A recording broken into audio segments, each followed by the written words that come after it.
Paying supporters, not good governance, or representing the general will, is the essence of ruling. Buying loyalty is particularly difficult. Bruce Bueno de Mesquita, The Dictator's Handbook, Why Bad Behavior is Almost Always Good Politics.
Lena loaded her cargo into the bed of the hover cart and set the onboard AI to head back home.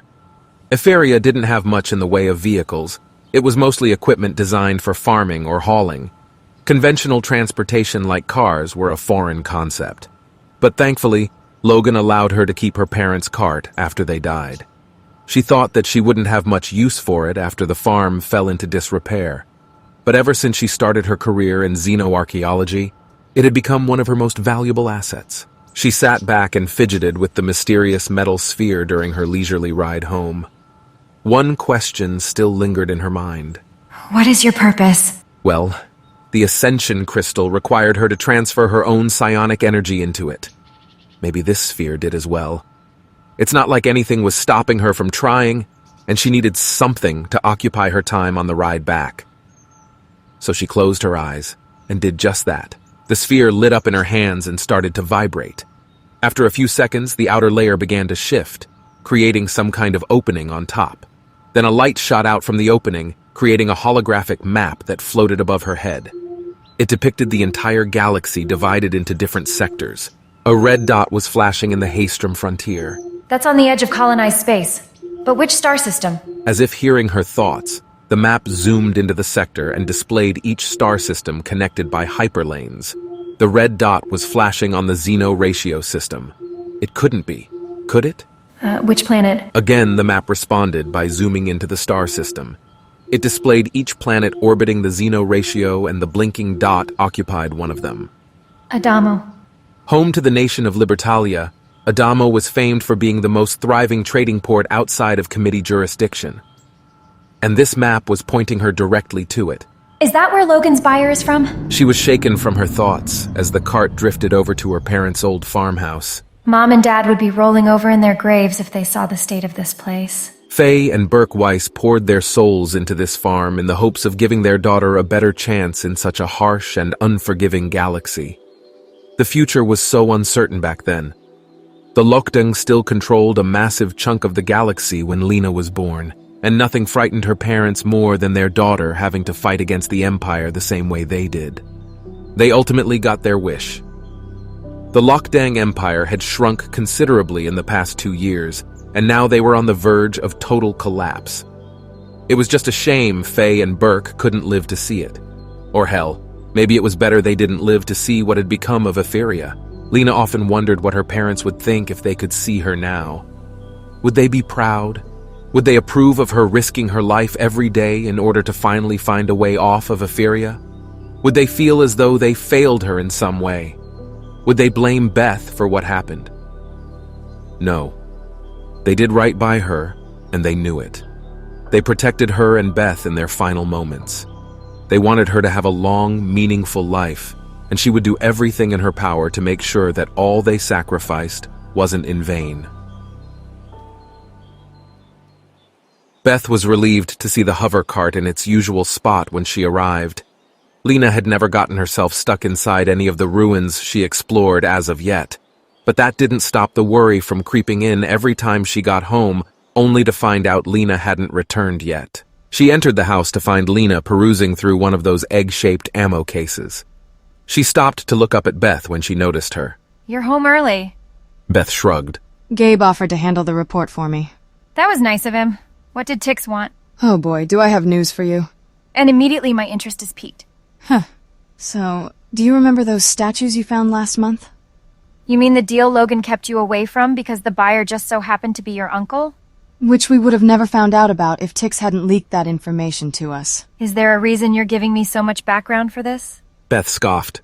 Logan's buyer is from Adamo. Before you ask, it isn't Lucas. It's some former Zakera leader, apparently.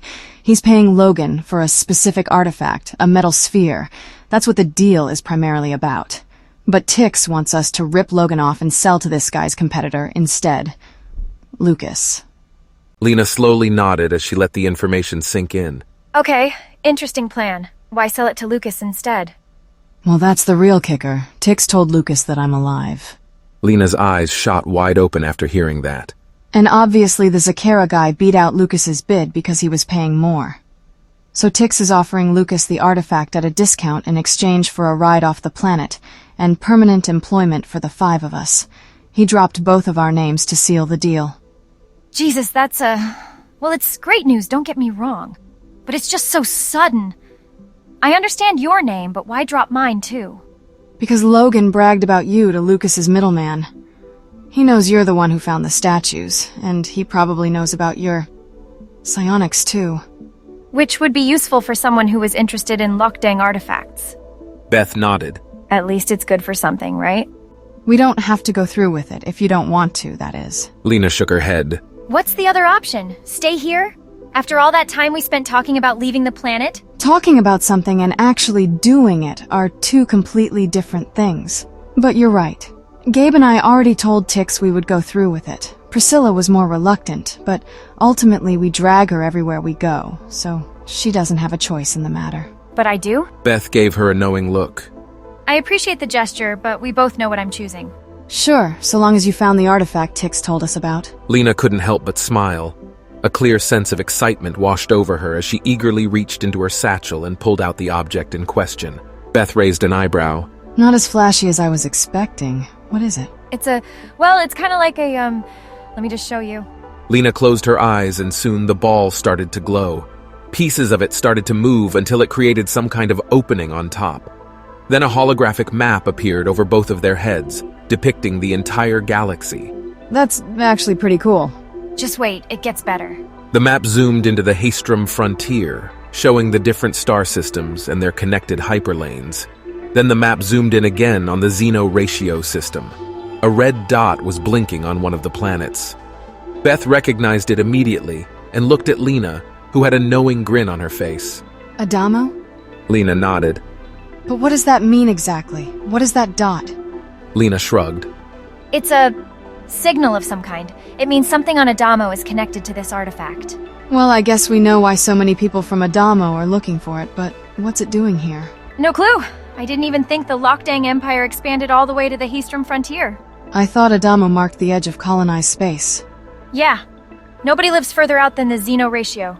That we're aware of, at least. Just a side note. Why do they call it the Xeno Ratio? I don't know.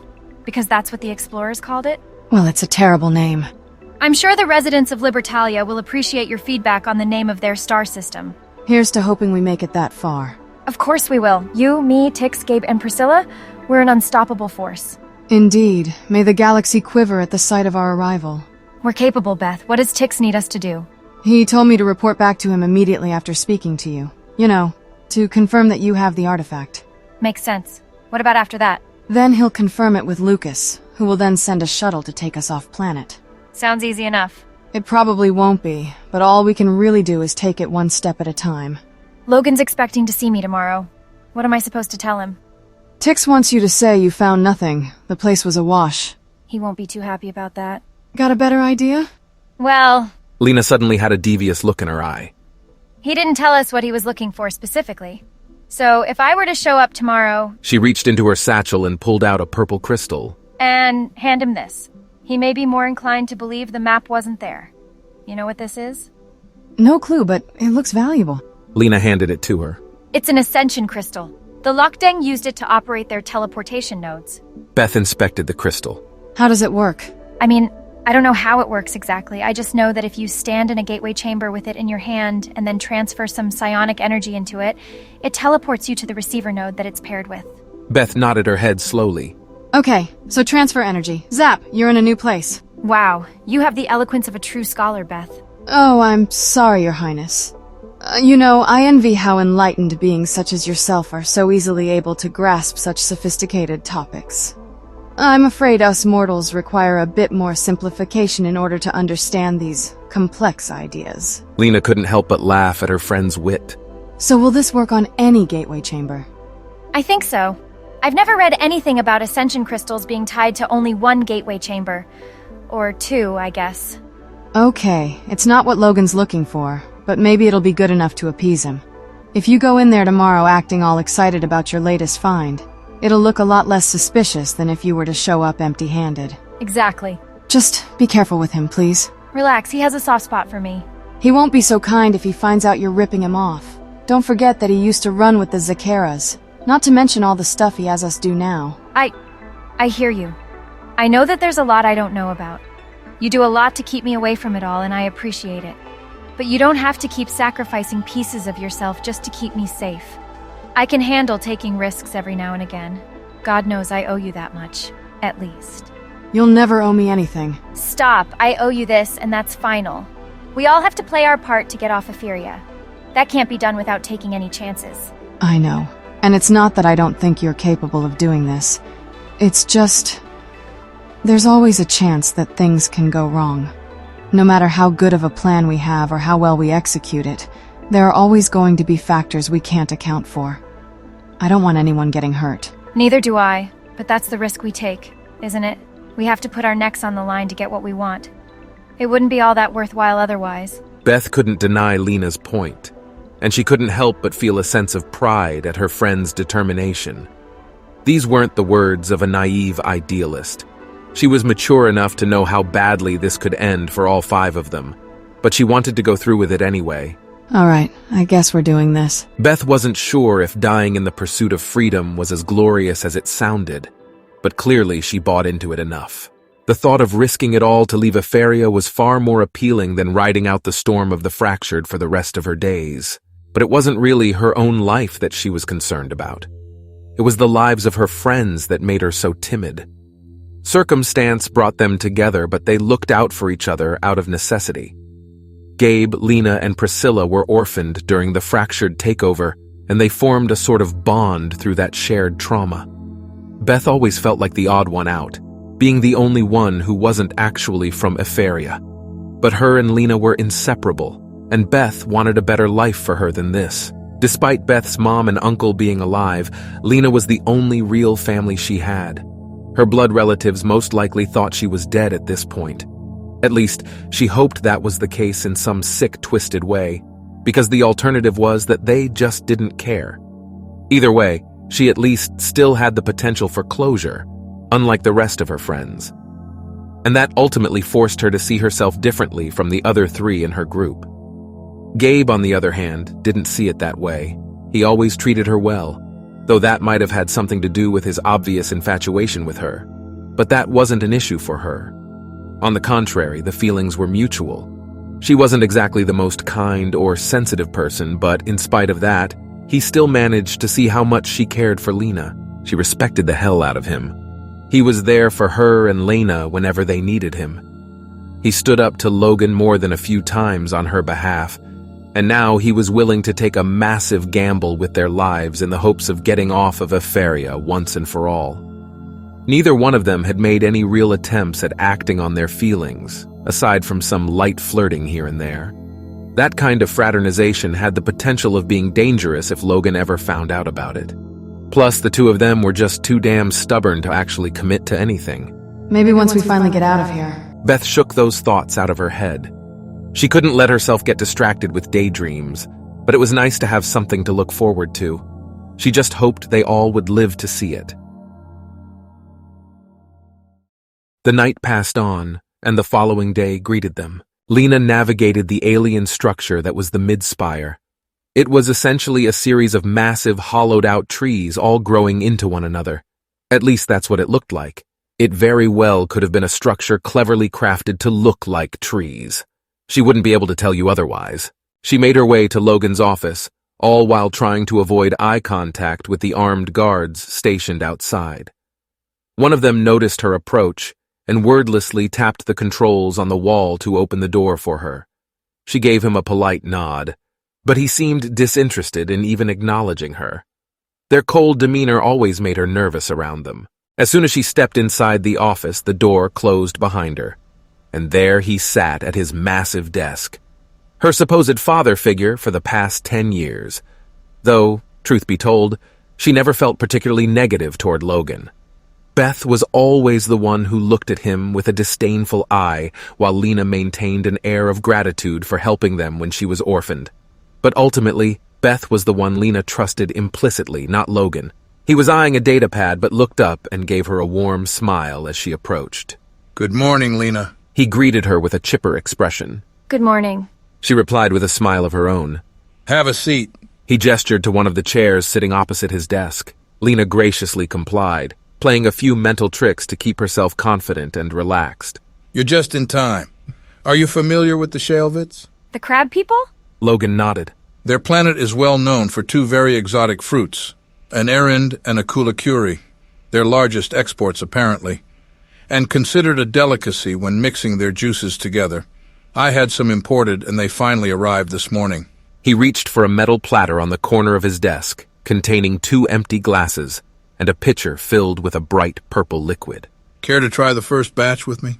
You think I'll say no after you hyped it up like that? Lena said through a chuckle. I knew you would be excited. Logan eagerly filled both glasses and handed one to Lena. The Shalevits call it Accra. She quietly repeated the word while studying the glass. Logan grabbed his glass and clinked it with hers before taking the first sip. Lena followed suit and found herself greeted with a delicious, sweet and fizzy taste. Wow. Did you carbonate this? Logan shook his head. It's like that naturally. That's possible? Well, apparently so. Don't ask me. I'm not a pomologist. Uh-huh. And a pomologist is what exactly? Someone who studies fruit. Is that real, or did you make that up? Of course it's real. Lena chuckled. I'll take your word for it. She took another sip of the Accra, relishing the taste. So I hear you found something exciting yesterday. You heard right. She sat her glass down and reached into her satchel. She pulled out the crystal she found in the ruins. It's an ascension crystal. She handed it to him. He twirled it around in his hands and inspected it from all angles. Well, how about that? Where'd you find it? It was sitting on... Well, it was floating on a gateway chamber. No security or anything. Interesting. And how very fortunate. I assume you couldn't resist taking a peek at what was on the other side. You'd assume, right? It took me to some kind of altar. There were a bunch of corpses lying around. It looked like the site of a battle. A battle? Who was fighting? Lena shrugged. The Lokdang and some other species I didn't recognize. Interesting. And was there anything else there? Not from what I saw. Really? Nothing sitting on the altar? No. Should there have been? Logan paused for a moment, seeming to work out something in his head. Maybe someone else got it first. Got what first? Logan cleared his throat. It's just something that our new buyer was looking for. I suppose it's best you find out about this now.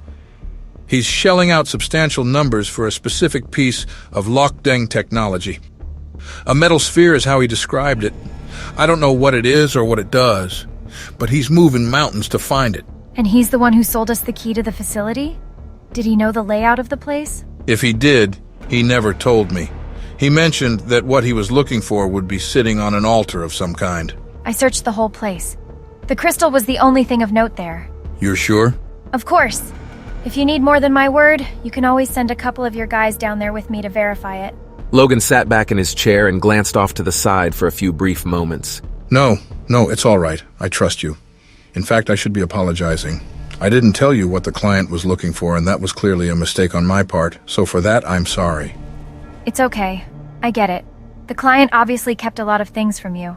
It's just information getting filtered down the chain of subordinates. Surely you see yourself as more than a subordinate, Lena. You do a lot for us. For me, you have a real future here, you know? When I found you and Beth, I honestly didn't know what I'd be getting myself into. but you've really grown to become one of the most valued members of our community. Thank you, Logan. I honestly don't know what to say. You don't need to say anything. We're a community. We look out for each other. And you represent our future. You, Beth, Gabe, Priscilla, we'd perish without the lot of you. I don't know about that. I do. Everything you do has a great rippling impact on all of us. Remember that. There was something off about the way Logan said that. It actually gave Lena pause as she tried to decipher the hidden meaning behind his words. I will try to do that. She said, trying to sound as casual as possible. Logan nodded. Good. Now about the artifact situation. I'll let the client know his artifact wasn't there. He held up the Ascension crystal. I'll hold on to this for now. He might be interested in it. If not, we can either sell it off to someone else or hold on to it in the case that we find more gateways. Sounds good. It was what they had planned on happening, but in a way, Lena was still disappointed. The Ascension crystal was a rare find, and having access to it would have proven extremely fruitful. But sacrifices had to be made if she wanted this plan to work. And don't worry about not finding it. There are ruins all over the place. You could always stumble on it by accident. For now, I need you to send Beth up here. I'd like to talk to her. Sure, no problem. Lena stood up and grabbed the glass she sat down earlier. She downed what was left of the Acra and turned for the door. She brushed past the guards and made her way down to the lobby. Beth was waiting for her when she arrived.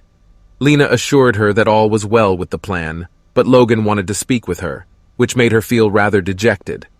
But nonetheless, she sucked it up and went to his office. One of the guards opened the door for her and she entered without a word. Logan beckoned her inside and offered her a seat. You've been busy this week. Protection fees, guard duty, shipment checks. You're running a tight ship around here. Beth shrugged her shoulders. It needs to be done. Sure, but you go out of your way to make it all your problem. You like to keep an oversight on just about everything that gets done around here. Why is that, I wonder? Logan, you know I hate it when you do this. Can you just make your point rather than waterboarding me with all these observations and questions that eventually wind their way into something meaningful? Logan couldn't help but smirk. I always said you were too smart for your own good. Or maybe you're just willing to say what no one else will. Either way, you have a talent for seeing through people, getting to the heart of things. So here's my point. I won't be around forever. We're not a government, not an official one anyway, but we maintain a sense of law and order. We provide the people with things they need. We give them amenities. We bring about innovation, in moderation, of course. But my time is finite, and when I'm gone, someone else will have to take charge of our community. Logan fixed Beth with a serious look. I think that could be you, Beth. Beth wasn't sure she heard that right. Her? He thinks she could replace him when he's gone? She had to shake off her confusion before she could even get a word out. I'm sorry, what brought this on all of a sudden? It's not all of a sudden. You're a leader, Beth. A caretaker. You look out for people. Gabe, Priscilla, Lena, they're lucky to have you. And I know you care for them. Lena especially. Imagine what you could do for them if you were sitting in this chair. Why not Gabe, or one of your older and more experienced enforcers? Because they don't understand my principles the way you do. You're disillusioned with the promises of the Alliance. Just like I am. Just like the Zakera twins used to be. You see them for what they are. Really? And what are they? The next empire looking to conquer everything and everyone they can. What do you think they'll do after the Lokdang Emperor surrenders? Hand each of their occupied star systems back over to their rightful owners, divvy up the planets fairly, work on bringing prosperity to their frontier worlds?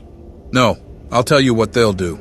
Plant their feet, lay claim over the occupied star systems, and they'll make backroom deals with committee members to ensure it all looks perfectly legal. Chairman Holt will remain in power for at least another 20 years. For a man who claims to love democracy so much, he sure finds a lot of ways to subvert it. And I know you have your own issues with him. He's the one who started the PsyOps program after all. Okay, sure. The Alliance has never done me any favors, and Holt is a bit of a cold-hearted pragmatist, but his methods did reduce the Lokdang Empire to what it is now. Surely there's some amount of justification for his actions, and even if there isn't, he's violated enough of the Alliance's laws that he'll surely go to trial when the war is over. There's that same idealism I was worried about. Logan sat back in his chair and turned his gaze to one of the walls. Did you know I used to work for Holt, back before I joined the Zakiras? Beth cocked her head to the side. Jackson Holt was the human representative on the Unification Committee, essentially a council comprised of every legitimate government in the galaxy that defied the Lockdang Empire. Of course, they were the ones who decided which governments were legitimate and which weren't. Logan never made any effort to hide his contempt for the Alliance and the man who currently represented them. In his mind, the Alliance was just the beginning of the next Lockdang Empire. To hear that he used to work for Chairman Holt was unexpected, to say the least. You did? He was always a hell of a speaker. He knew just what to say to get you motivated. He talked a lot about the preservation of our species, how humanity stood between freedom and galactic-scale extinction. There was a time when I actually respected him. To see the things he did, the lengths he would go to, it was inspiring in a way. You ever hear of Nomura Hiromi? Beth shook her head. She was a political opponent of Holt's back in the day. Rumor has it that she found a connection between him and the PSYOPs program. Evidence that could land him in prison for the rest of his life. She called a summit to present her findings before the regional governors, but unfortunately it was cut short by an orbital bombardment from a rogue Lockdang fleet. Hiromi was tragically killed, and her so-called evidence was destroyed. Holt was absolved of any accusations made against him. Rather convenient, don't you think? Let me guess. The orbital bombardment was Holt's doing. It doesn't take a genius to figure that one out. But most people don't know the details like I do. I played a major part in planning the whole operation. Holt was ruthless, and he surrounded himself with equally ruthless people. Things began to fall apart when he turned his sights on the Trinima systems. Our efforts should have been focused on the Lockdang, but he was relentless when it came to expanding the Alliance's borders. He sent me to assess the pirate activity in the region first. It was there I met the Zakira twins. A couple of ignorant and naive reformists thought they had what it took to build a nation that could rival the Alliance. A greater pair of fools there never was. It made me despise Holt. He wanted us to waste resources stepping on the necks of a bunch of dumb kids I wouldn't even spit on. He said it was in the name of preserving galactic stability, that once we dealt with the Empire, we'd have to deal with the pirates anyway. Why not just take the opportunity now while they were weak? Logan shook his head, the frustration clearly evident on his face. I started seeing things more clearly after that. We weren't liberating the galaxy from the Lockdang Empire. We were replacing them. Long story short, I wouldn't be a part of that. I stood with the Zakiras in defiance of the Alliance's move on the Trinima systems. I taught their soldiers the tactics of our military. I taught the twins a thing or two about building a nation. The idiots could have done it all themselves if they bothered to read a book for once in their miserable lives. You'd swear I was the next Bruce Bueno de Mesquita, and Alistair Smith in their eyes. Not that they even had the slightest grasp on political theory. Even so, I still turned them into a force to be reckoned with. If Holt wanted to take the Trinima systems away from those people, then he'd have to fight like hell to do it. You walked away from the Alliance? Just like that? You say it like it was a decision I made in the moment, as if my discontent for the Alliance hadn't been building for years. Holt liked to talk about how he wanted to preserve humanity, but he wasn't looking for preservation. He was looking for dominance. He sent me to the Trinima systems to offer pardons to the pirate gangs in the region in exchange for becoming privateers under the Alliance's banner. Those that accepted the offer were immediately sent to kill those that refused. I watched close friends, even family members, turn on one another seemingly overnight. And after the privateers flushed out all the disobedient gangs, what did the Alliance do? Plant their flag in the Trinima systems. Those privateers were no longer hired guns. They were now citizens of the Alliance, whether they wanted to be or not. Does that sound like liberation to you? Believe me, I never needed much convincing to not like the Alliance, though your animosity towards Holt is starting to make a lot more sense now. I still don't understand what any of this has to do with me succeeding you. To put it simply, Beth, you remind me of an old protege. He was a Zakira that actually managed to understand the lessons I tried to impart onto him. Like me, he saw the rot that was infecting the Alliance. He believed that the best way to combat Holt and get around the protections he was afforded by the Unification Committee was by forming a federation of independent systems. If we could gather allies that would reject the influence of the Alliance, then maybe we could actually put Holt on trial, or at the very least, limit the Alliance's growth. Beth paused for a moment to ponder the idea. I guess I can see his point. It reminds me of the decolonization efforts on Earth back in the 20th century.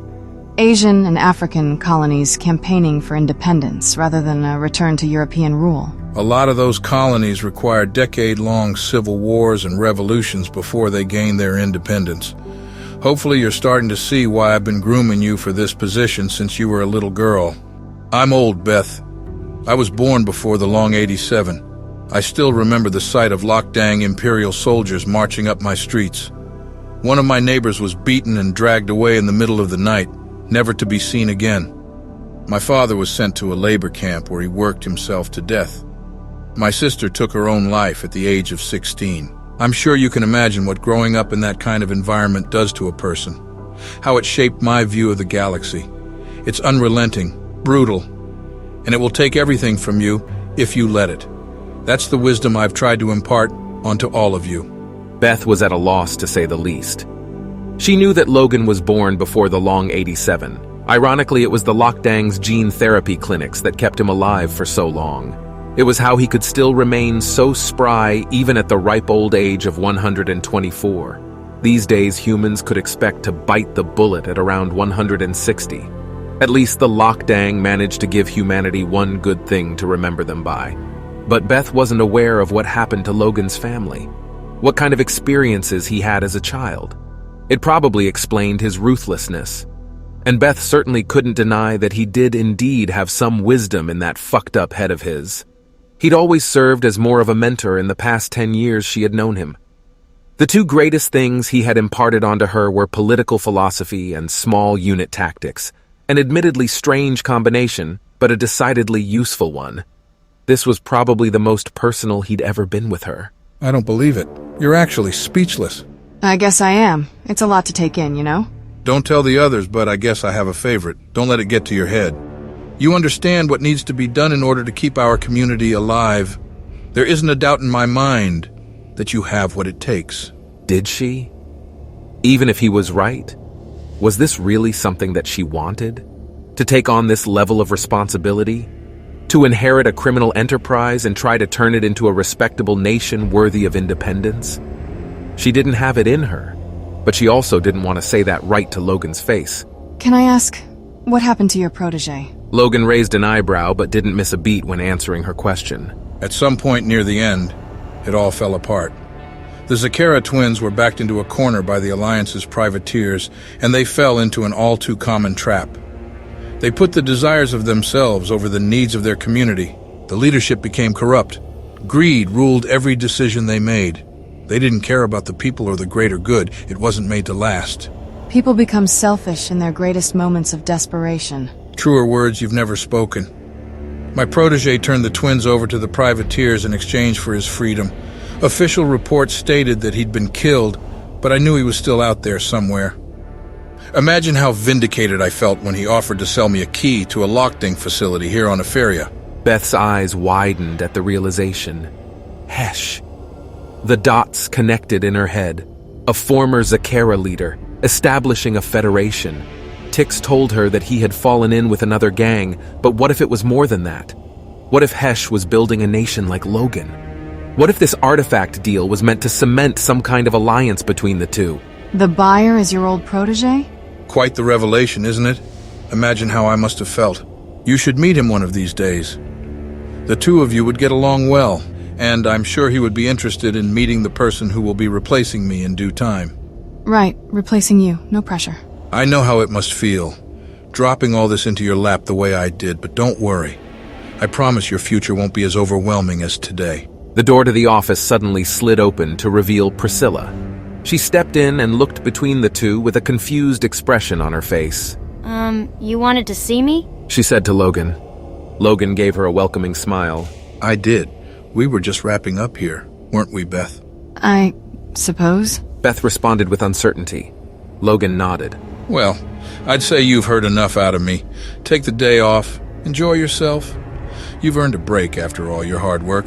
Beth gave him an appreciative nod and moved to exit the room. She gave Priscilla a subtle, knowing glance as they moved past each other. The redhead looked as nervous as she did yesterday. Beth knew she wouldn't breathe a word of the artifact to Logan, but she was still concerned about Logan piecing it together if he had enough clues. From what Lena told her, Logan was actually quite understanding about her not having the artifact. Something about that didn't sit right with her. But what could she realistically do to make it sit right? It was based off of a hunch at best. She supposed she would just have to carry on as usual and hope that things continued to go as smoothly as they have.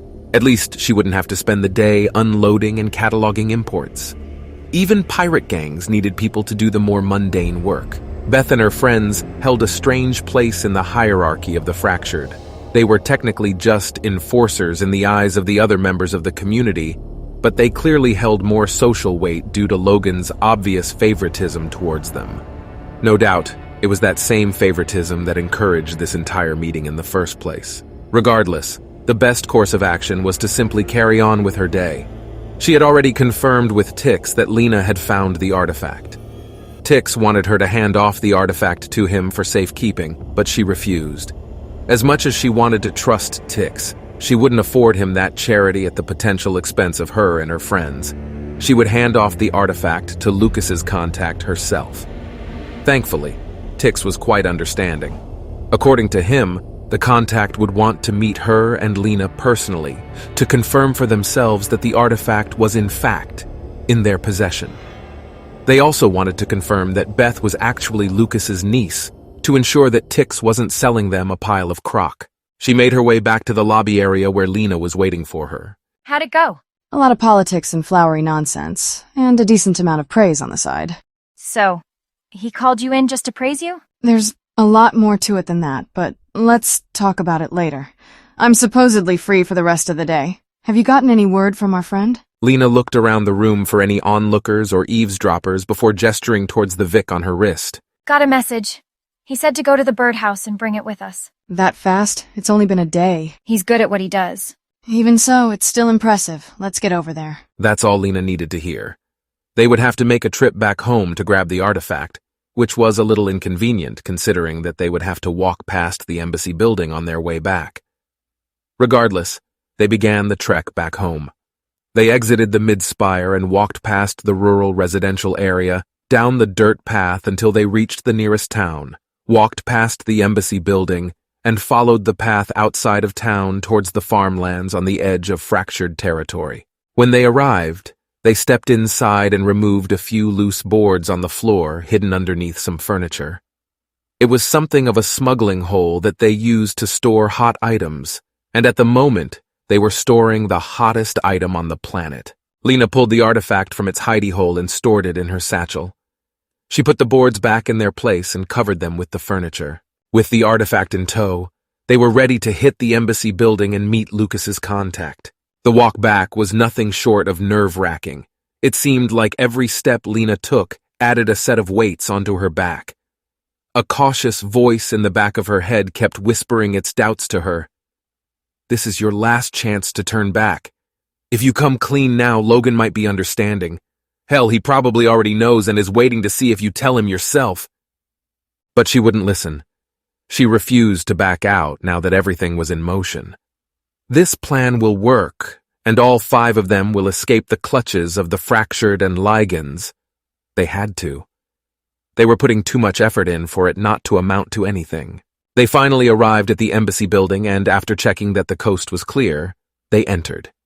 They went to the private meeting room that they always used when discussing sensitive matters with Tix. The door slid open, and the 2 young women entered. They were greeted by 2 individuals.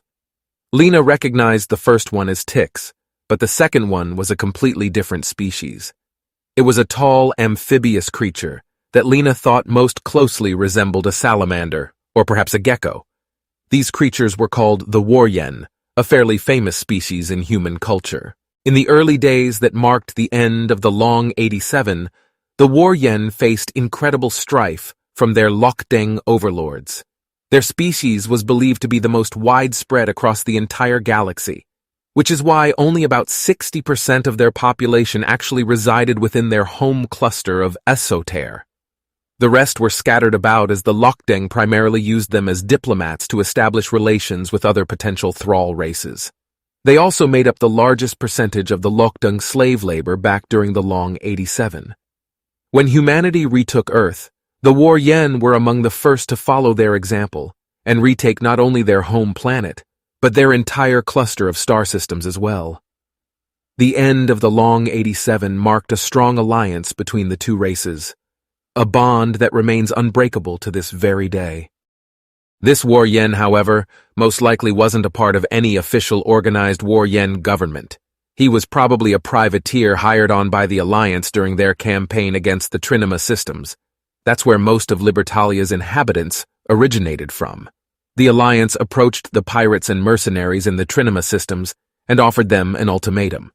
If they flew under the Alliance banner as privateers, they would be pardoned of any and all crimes they had committed while operating in the Trinema systems.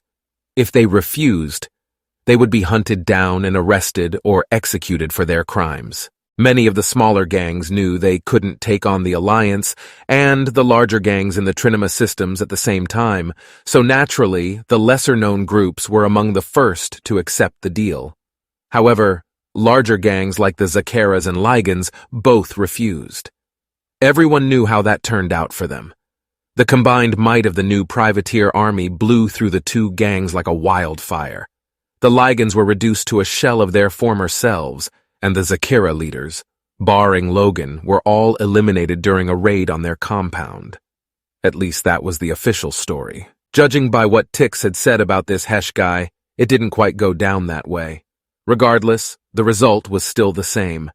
The Zakeras fell apart and a small group of survivors led by Logan splintered off to form the Fractured.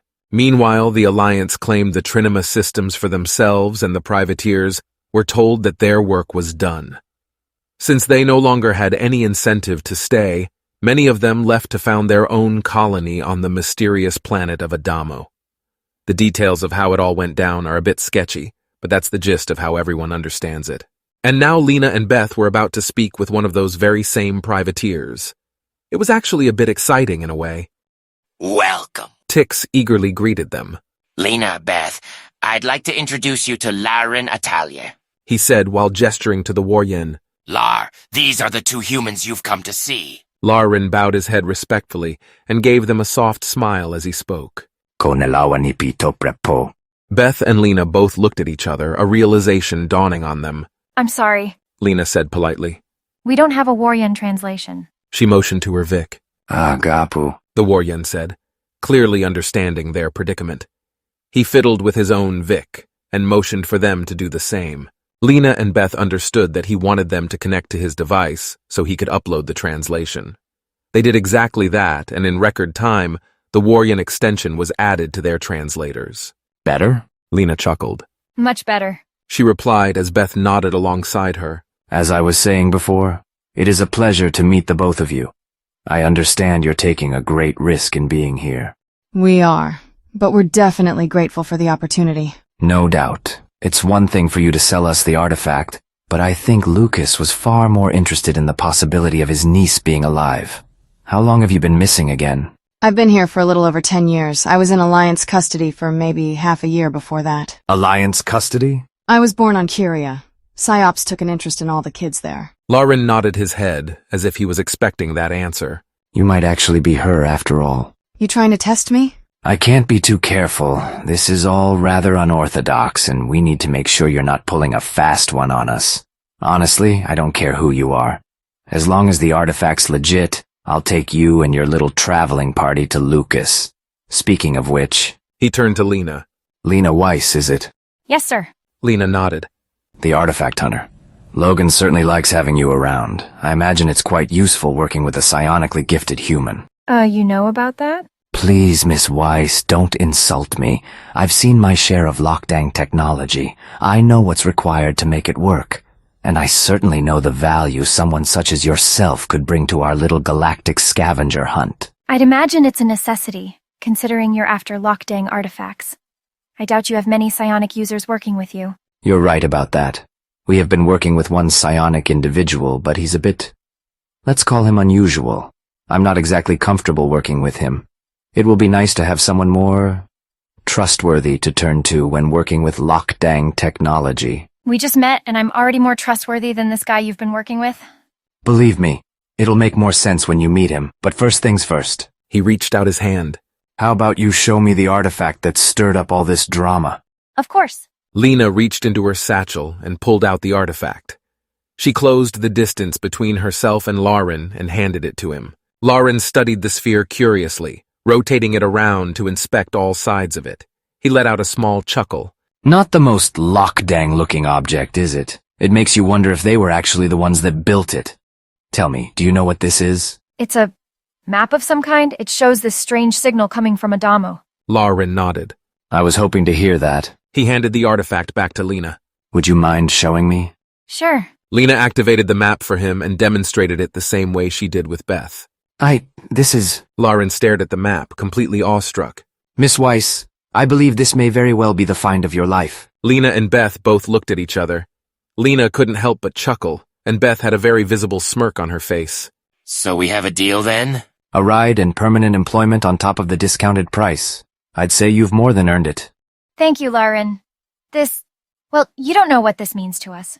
Actually, I think I do, Miss Weiss, more than you realize. He reached out his hand again, and Lena gave him back the artifact. We'll depart tomorrow, just before the break of dawn. Pack your things tonight and come find me at Hangar B in the shuttle port. Just like that? Just like that. Libertalia awaits all of you. Lauren stashed the artifact in his own satchel before turning to Tix. It's been a pleasure, Tix. Same here, Lar. I'll see you in the morning. Lar nodded before turning back to the two humans. Miss Weiss, Miss Meyer, on behalf of Lucas, I thank you, and I look forward to working with you. The two women gave him a nod as he walked past them to exit the building. Lena, Tix, and Beth continued staring at the door for what felt like minutes after he was gone. Like they were still processing how close they were to the end.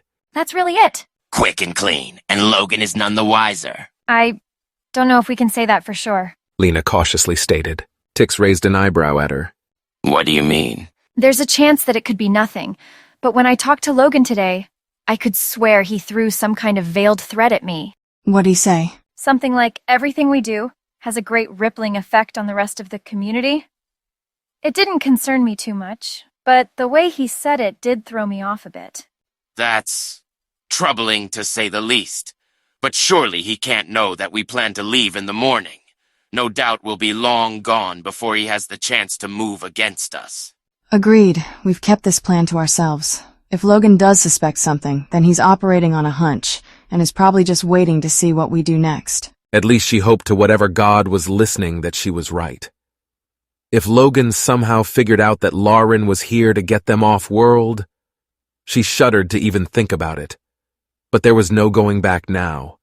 Their fates would be decided in the morning.